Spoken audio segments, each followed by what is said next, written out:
সেই গণতান্ত্রিক অধিকার প্রয়োগ করার মাধ্যমে এদেশে এমন একটি শক্তিশালী গণতান্ত্রিক রাষ্ট্র বিনির্মাণ হবে, সংস্কারের মধ্য দিয়ে জনগণের সেই সমস্ত প্রত্যাশা প্রতিষ্ঠিত হবে যে বাংলাদেশ হবে আগামীর বাংলাদেশ, তরুণদের আকাঙ্ক্ষা অনুযায়ী বাংলাদেশ, শহীদের রক্তের প্রত্যাশা অনুযায়ী বাংলাদেশ। সেই প্রত্যাশা হবে, সামনের ভিত্তিতে দেশ বাংলাদেশ হবে।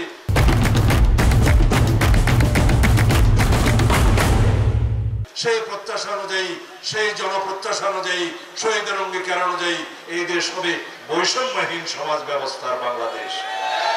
সেই বাংলাদেশ হবে ন্যায় বিচার ভিত্তিক বাংলাদেশ, যেই বাংলাদেশে কোনোদিন কোনো মানুষকে গণতান্ত্রিক সংগ্রাম করতে হবে না, ভোটাধিকার আদায়ের জন্য কোনোদিন রাজপথে সংগ্রাম করতে হবে না। সংগ্রামী ভাই ও বোনেরা, আমরা বিগত 16-17 বছরে এদেশের মানুষের অধিকার আদায়ের জন্য অবিরাম সংগ্রাম করেছি, ফ্যাসিবাদের বিরুদ্ধে সংগ্রাম করেছি, ফ্যাসিস্ট শেখ হাসিনাকে এদেশ থেকে পালিয়ে যেতে বাধ্য করেছি এবং শেখ হাসিনা প্রমাণ করেছে সেই বাংলাদেশের পক্ষের কোন শক্তি নয়। শেখ হাসিনা কোন দেশের লোক? কে প্রমাণ করে দিয়েছে? শেখ হাসিনা নিজেই প্রমাণ করেছে সেই দেশের লোক না।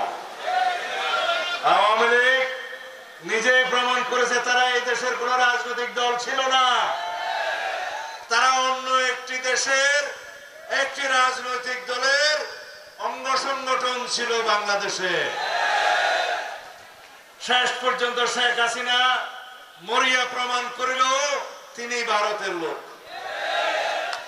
আওয়ামী লীগ পতনের মধ্য দিয়ে, নিজেদের বিনাশের মধ্য দিয়ে প্রমাণ করিল আওয়ামী লীগ এই দেশের কোন রাজনৈতিক শক্তি ছিল না। আওয়ামী লীগ কোন রাজনৈতিক দল?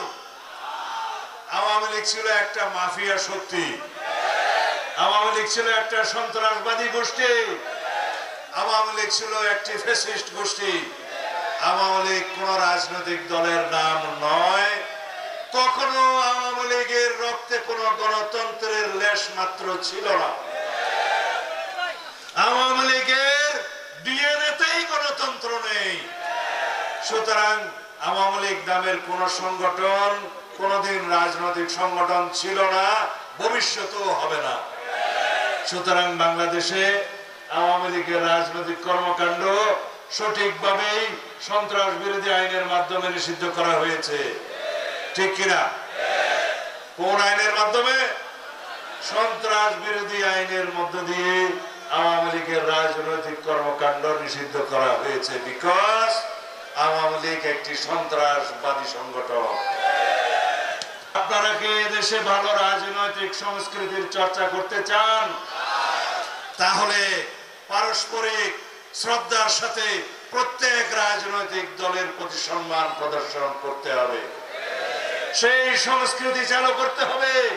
সবাই এদেশে যারা গণতান্ত্রিক রাজনীতি করবে সকলের প্রতি সম্মান প্রদর্শন করতে হবে।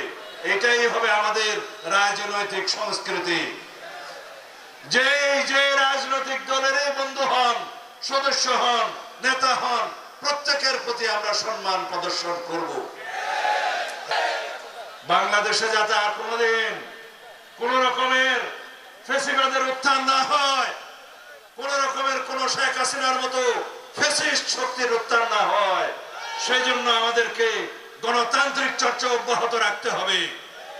বাংলাদেশে যাতে কোনোদিন ফ্যাসিবাদী শক্তির উত্থান না হয়, সেই জন্য আমরা সংবিধানের গণতান্ত্রিক সংস্কার করছি, সমস্ত গণতান্ত্রিক প্রতিষ্ঠানগুলোকে শক্তিশালী ভিত্তির উপর দাঁড় করাচ্ছি। তার মধ্য দিয়ে বাংলাদেশে এমন গণতন্ত্র প্রতিষ্ঠা হবে, কোনোদিন বাংলাদেশে ব্যক্তি স্বৈরতন্ত্রের প্রবর্তন হবে না, স্বৈরতান্ত্রিকতার কোনো সুযোগ থাকবে না, কোনো ফ্যাসিবাদের উত্থান হবে না, কোনো ব্যক্তি ফ্যাসিস্টের উত্থান হবে না ইনশাআল্লাহ।